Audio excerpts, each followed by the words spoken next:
Ni hao, my violent friends. We have Song Yadong taking on the decaying Deiveson Figueiredo in Macau, China.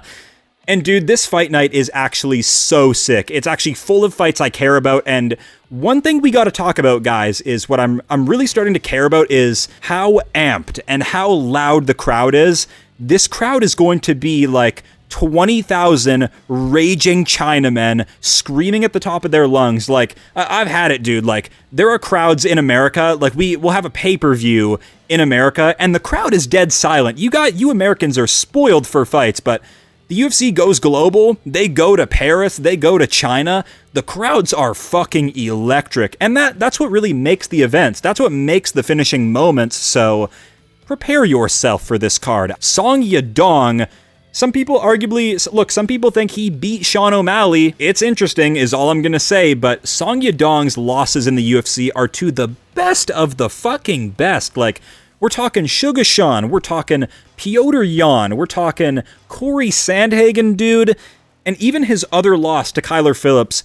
I went back and I rewatched that fight. I don't really think Kyler Phillips beat him. Like, the impact of strikes from Song Yadong far outweighed, like, the sliver of volume more that Kyler Phillips, like, sneaked away on him. I thought Song Yadong could have won that fight, but now I think it's Song Yadong's job to, like, really, like, lock in and just fuck up Figueiredo and make a statement, because that's what Song Yadong's career needs, is a big, juicy statement win. I'm tired of, like, giving him props for, like, how good he looked in the losses to, like, Jan, Sugar Sean, Sandhagen. Like, I'm ready for Yadong to really, like, solidify and penetrate into the top 5. Song Yadong has what it takes to get this done. And then we can start talking about, like, some rematches, like some Song Yadong, like, I want to see him rematch Sandhagen. Maybe we can do Song Yadong Bautista winner. All this is a good look. I think this is a great main event for Song Yadong. He's likely to win, and I think he gets it done by KO over Figueiredo, who, look, gave us beautiful bangers, like against Brandon Moreno. Those were phenomenal fights. The way he murdered Joseph Benavidez was a beautiful display of, like, how brutal MMA can look. And, like, that finish is literally stuck in all of our minds because how brutally he destroyed Joseph Benavidez. Look, who is also a Team Alpha Male guy, so Song Yadong's looking for revenge here. Maybe he can murder Figueiredo like that. So give me Song Yadong by TKO come around 3. I think he'll have to weather a little bit of an early storm against Figgy, who, like, gives it one last, like, hurrah, but his body is shot. And guys, here's a take for you. I think Song Yadong, had he not spent his whole career training at the juvenile meathead Team Alpha Male gym, he would actually go on to, like, be something by now, but I think that gym's holding him back. I think Song Yadong is basic by design. He's a basic boxer, power reliant, but he has gotten very, very good because of the fighters he's shared the octagon with. Like, if you go, like, the distance with, like, all these great guys, like Sugar Sean, Piotr Jan, you're going to get very, very good. So Song Yadong is coming off a loss, but it was a really, really close one against Sean. And Sean O'Malley is he's a notorious tricky customer, right? With the evasive movement, how skinny he is, experts at really avoiding you and confusing you with, like, footwork patterns, how hard he is to catch in the cage, but Song Yadong is slowly getting an insane amount of high-level experience. He's only 28 years old. I know 9 losses isn't the most appealing here, but he's been in the UFC for the majority of his career. A lot of those losses are on the regional scene where he was fighting really respectable competition. He fought a lot of Russians on the come-up with, like, actually good records. Meanwhile, Deiveson Figueiredo was a weight bully, just smashing up, like, Brazilian taxi drivers, so I favor the resume of Song Yadong. I favor the power. You know, Yadong is explosive, and I think he won't struggle with the power of Figueiredo. Figueiredo is really becoming a husk of his former self. I mean, missing weight, even up a division now, is really worrying.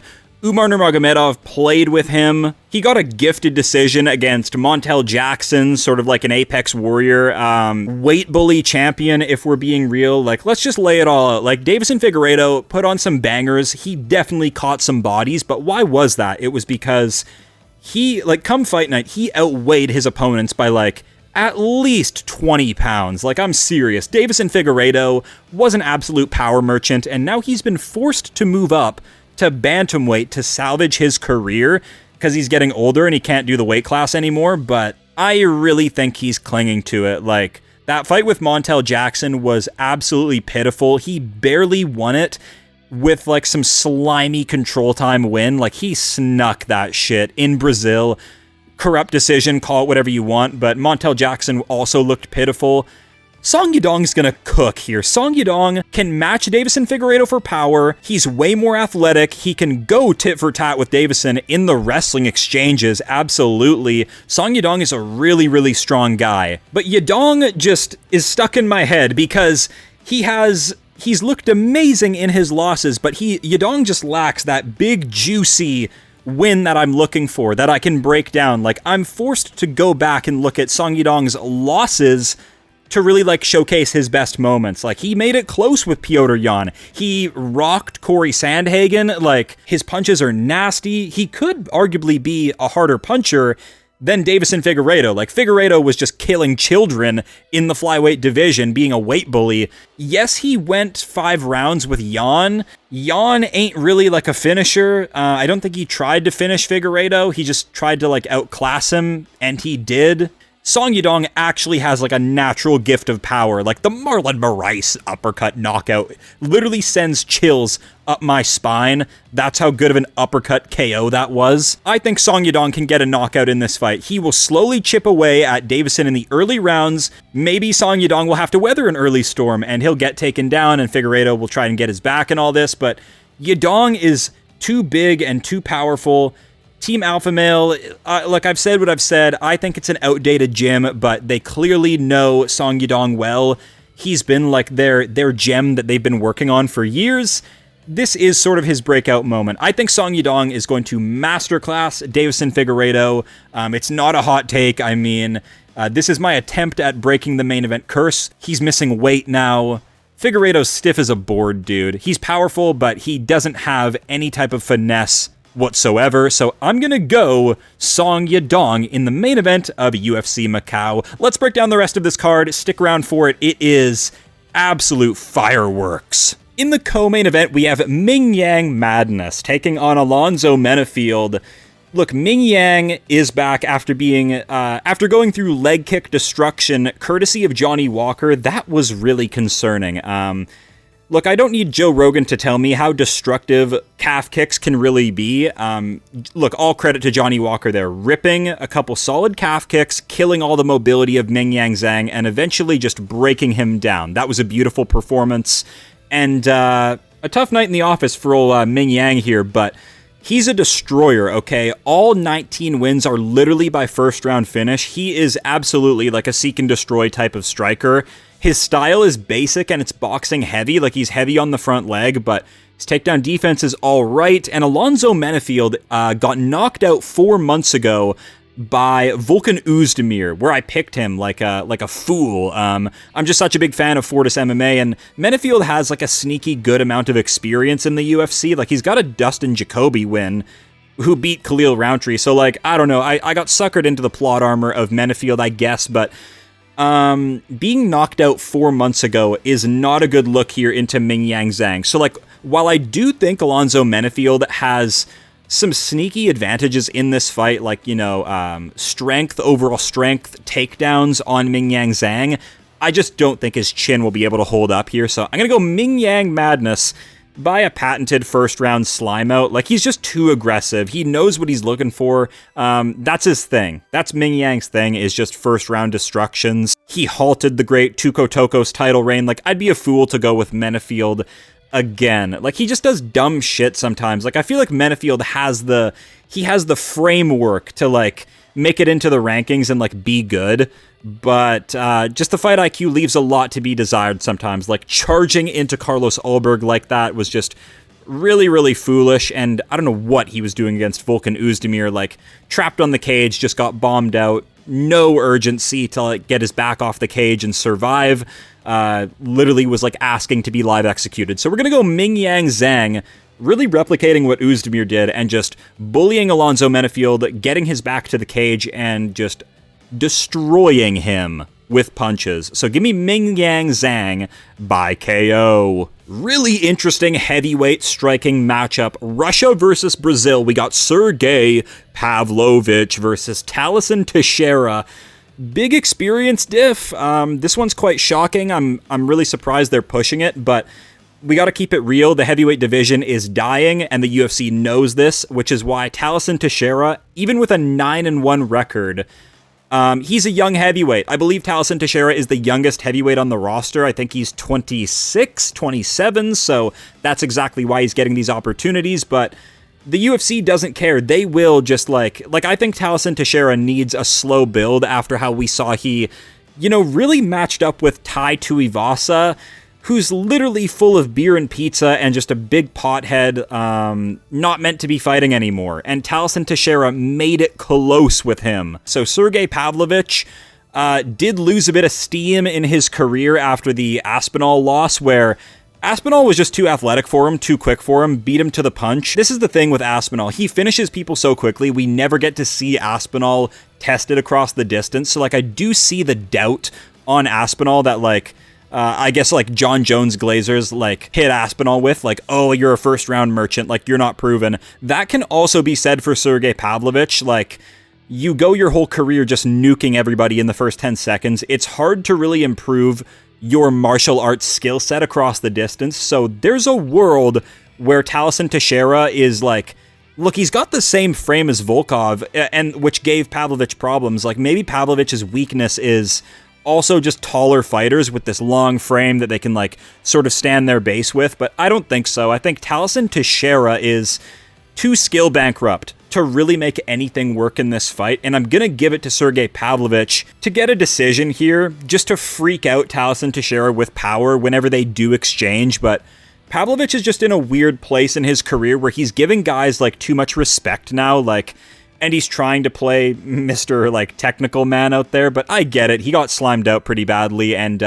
lost a dear friend. Volkov was a friend of his, and then he beat his ass, so that does something to you mentally. So Pavlovich is now sort of a decision fighter, which is all right. Not the best for our viewing pleasure. I loved Pavlovich on the come up when he was literally shortening lifespans, but that's not who he is anymore. So I'm going to go Sergey Pavlovich by decision. Look who it is, the biggest hype job of 2025, Kai Asakura against Cameron Smotherman, the guy who collapsed at weigh-ins behind Michael Bisping. Interesting little fight here. Both guys in desperate need of a win. Their careers are now oralless after what happened to them last year. Kai Asakura is moving up to bantamweight here. I hate to inform him, I don't think it was the weight division really holding you back and what led to your first two losses, where you were out-grappled by, Pantoja, no big deal. We can excuse that. That was his, a debut title fight is just, I'm sorry, that's just retarded. One championship is full of fighters that get a lot of, fake hype and notoriety, because, one championship, you don't realize this, guys, they will open the door to some terrible fighters, which allows their prospects to get a dumb amount of hype. Even Bellator is guilty of this. Guys will debut in Bellator and have their record will be 3-3, and that's the barrier to entry to some of these rival promotions. So we hadn't seen Kai Asakura tested at the elite level, and what do you know? Dude couldn't hang.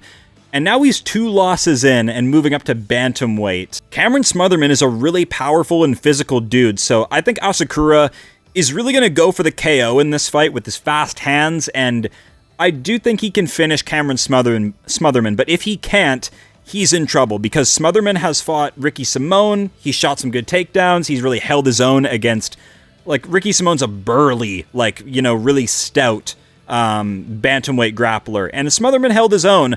Kai Asakura got taken down by Tim Elliott, who's a fucking string bean.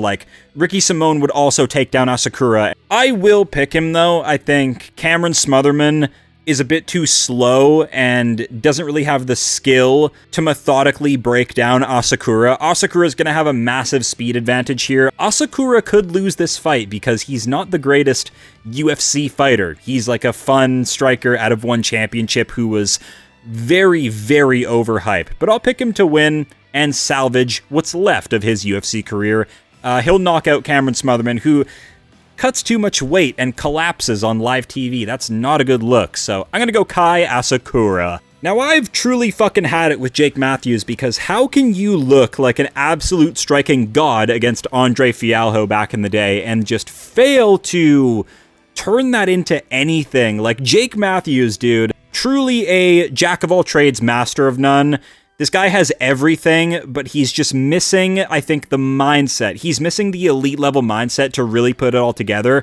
Jake Matthews he'll always just be boyish in my mind. Like, he's not like an MMA man. Like, why can't you just knock out Neil Magny? Like, I know there was all that drama of like, oh, you put him in a sub and all this, and it was looking good for you, but I don't know, something's really missing with Jake Matthews, where like, he's talented and he's been good enough to keep his UFC career afloat forever, but I don't know, something's missing. Carlston Harris, on the other hand, is kind of a grappling string bee, and he's got these really long, dangerous arms, but he's so goofy and retarded on the feet, like no technique at all. He really throws himself out of position a lot, which I don't like. His striking's very, very underdeveloped, but he did pull off a crafty anaconda choke against the great Jeremiah Wells. I don't know, Jake Matthews is going to win this fight. He's been in there with Michael Morales. He's been in there with Sean Brady. He lost those fights, but, you know, they weren't bad performances. So give me Jake Matthews by probably decision here, just managing the autistic Carlston Harris. Really tard wrangling him here. And like, Carlston Harris is a wild fighter. Jake Matthews has never really struggled against those guys. Jake Matthews struggles against guys with just better technique than him. Jake Matthews usually has the skills to get past you and to get a decision. So he'll beat Carlston Harris by decision. Crafty little flyweight scrap here. Alex Perez, the great flyweight Ankh himself, versus Sumadaerji. I like Sumadaerji to win this fight because he manages range like an absolute gangster. Alex Perez, on the other hand, is really the opposite side of the coin here, because he crashes range with volume very, very well. So this will be a really fun fight. Alex Perez has a decent chance. He knocked out Charles Johnson. I didn't think that was possible. The way he did it was brutal left hooks. Didn't let Charles Johnson off the hook.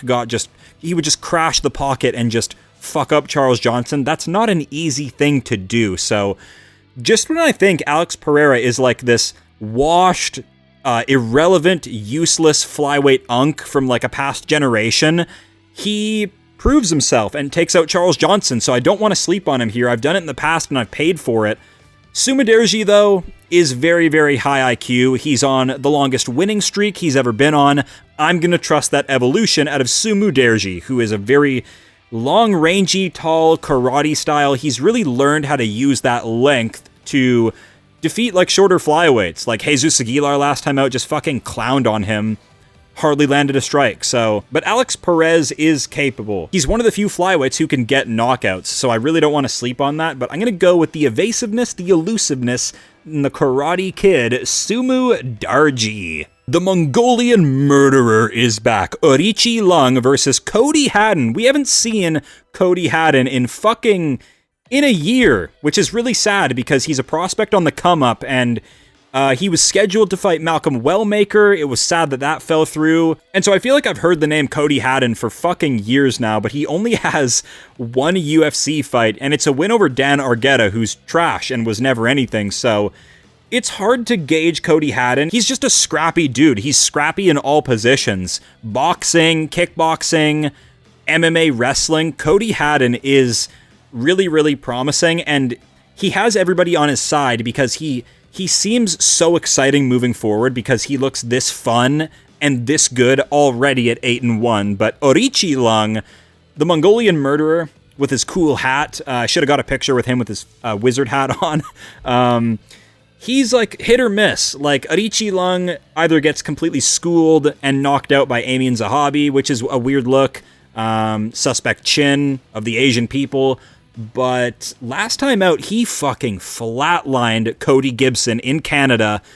That was one of the nastiest knockouts I've ever seen in the lighter weight classes. So he's calling himself the Mongolian murderer, but nah, dude, you have 12 losses. Pump the brakes. But Cody Haddon's really, really good, and I know he's itching to get in there and put on a really good performance because he's been sidelined with, like, I don't know what it was that took him out of the Malcolm Wellmaker fight. I think it was a fractured foot, like really unlucky-ass injuries, but ones that he can recover from and come back like a different fucking breed, come back like a menace, and really make that comeback. So I'm going to go Cody Haddon by decision. I think he'll bully AORIQILENG in the clinch, take him down, rinse and repeat, but it's risky in the pocket here with the Mongolian murderer. Watch out, folks. Cody Haddon by decision. The returning Ray Tsuruya, folks. People forget, this guy's underrated. He went to decision. He's one of Joshua Van's toughest tests, and he didn't get knocked out like Tatsuro Taira. So, Ray Tsuruya, your next champion. Against GURULE, can this fucking... He watched my last video because I said I'm tired of breaking down his fights. He fought last week, and he's flying to fucking Macau, China as a backup fight for Ray Tsuruya. Fuck off, dude. I'm gonna go Ray Tsuruya because he's actually a takedown beast, and look, he goofied his way through it. He found a way through it, and he didn't get knocked out by Van, which I think is really impressive, seeing how Tatsuro Taira couldn't do that. Taira, yes, it was 5 rounds, and like Tsuruya's fight with Van was 3 rounds, but he gritted through that bitch and like actually made it competitive with Joshua Van, so we gotta respect that. I have to pick Ray Tsuruya here, even though he's been inactive as fuck, and like, the last time he fought was against Joshua Van. Since then, Joshua Van has been so fucking active that he's defended the fucking title. Meanwhile, when he fought Ray Tsuruya, they were both unranked, so like, dude, Ray Tsuruya, you gotta get more active, man. GURULE, you gotta get less active. I'm tired of breaking down your fights. But you're gonna get fucked up here with takedowns. Give me Ray Tsuruya by submission. Angela Overkill Hill against Xingyang Zhang, the one championship strawweight champion. I don't buy this 19-2 record. She's aggressive. Look, she's a brawler. She's a really exciting fighter, Zhang, but Angela Hill has all of the UFC experience. I don't even care about her losses. Like, it's literally women's MMA. Who gives a fuck? Half the decisions are incorrect anyways because the judges are just clueless at scoring, like, damage in women's MMA and stuff like this, and they favor useless takedown control. Angela Hill should be, like, her record should be, like, I don't know, 24 and, like, I don't know, 8. Like, it should be a lot prettier than what it looks like. She's not gonna lose to this brawler, Xingyang Zhang, who literally, like, just closes her eyes and wings punches. Like, I'm serious. Go watch some of Xingyang's fights. The technique on display is dog shit. She is overrated. She's smashed up on a bunch of just underdeveloped, like, technically bankrupt women in one championship, and she's been overhyped. Like, the announcers are like, oh my god, she's a destroyer. Like, no, she's just fighting cans. Angela Hill isn't a can. Angela Hill is high volume. So I think Angela Hill will land takedowns, neutralize Zhang, because she literally just runs forward, flinging punches like an amateur. Seriously, do not get suckered into this 19-2 record. This chick can't hang in the UFC. She's not going to. I'm going to go Angela Hill by comfortable decision. I know she's an underdog because, like, Zhang has all this fake aura and fake hype, and Angela Hill has, like, this ugly record, but I don't buy it, dude. All the hardcores are picking Angela Hill here. Xingyang Zhang is a fraud. Loma Lookboonme, Jacqueline AMORIM. Really fun fight here. A beautiful contrast of styles in women's MMA. Hardcores are locked into this one as well. This card's very good, okay? Loma Lookboonme grew up doing Muay Thai since she was like a baby, okay? So her technique is perfect. However, she is sort of pigeonholed into only being a Muay Thai fighter. And, you know, when you stand like that with like a light lead leg, grapplers like Jacqueline AMORIM are going to snatch that up and take you down. So I do think Loma Lookboonme is just food for grapplers. Like, Lupita Godinez fucking ragdolled her, and she's really had to learn how to wrestle on the job. But last time out, fighting Alexia Thainara and making it to, like, a competitive decision, that is a good look. Like, Alexia Thainara is the next generation of women's MMA. She's so muscular. She's just ripped. She's very, very good. She's very aggressive, and she's got like this Marab sort of like autism to her where like she's all bouncy. It's hard to discourage her. It's hard to break her. She doesn't feel pain. She just goes and goes and goes. Great cardio. Loma Lookboonme stood her ground and had a competitive fight with Alexia Thainara, so Jacqueline AMORIM, I think, is in trouble. Hasn't won a decision yet in her career. Her striking is serviceable, I guess. She is a great grappling hammer. She is not a good nail, Jacqueline AMORIM. She's very, very light. She's spindly. She's a little grappling string bean out there. She is cute, but Loma Lookboonme has the more powerful striking. I think she'll get Loma Lookboonme down. I think she'll take Loma down quite easily, but it'll be Loma Lookboonme who surprises AMORIM with just how strong she truly is. She is a grizzled Muay Thai chick. Like, the strength that comes with that, with doing Muay Thai for your whole life, is substantial. So AMORIM is a good little grappler. She's a good sub-hunter in this matchup, but I think the strength of Loma Lookboonme surprises her. So there's your insanely in-depth women's breakdown that you asked for. I'm going to go Loma Lookboonme by TKOing Jacqueline AMORIM. Yes, you heard that correctly. Getting the crowd going on these early prelims. Loma Lookboonme destruction. She hadn't... Go check out her absolute fucking banger with Denise Gomez, my girl D. Gomez. Kanji Zhu versus the short notice Rodrigo Vera. This dude is an insane Peruvian kickboxer, filling in short notice because Ramon Taveras pulled out of this fight because he's too busy bloated from alcohol in the club throwing dollar bills. I'm done with Ramon Taveras. Very, very unprofessional. Big weight misser, robbed the Canadian Surrey City. I'm done with you, dude. You should be cut from the UFC, bar none. But Rodrigo Vera taking this fight on short notice. Rodrigo Vera, guys, is the only loss on Juan Diaz's record, the guy who just beat Malcolm Wellmaker last weekend. So there's some, crafty, hardcore lore for you. This dude is a really good Peruvian kickboxer. He's right up my alley. Kanji Zhu, who has just gotten a far better opponent on short notice. Like, Ramon Taveras he's got, like, boxing talent, but he is, like, a physical disgrace and not athletic whatsoever.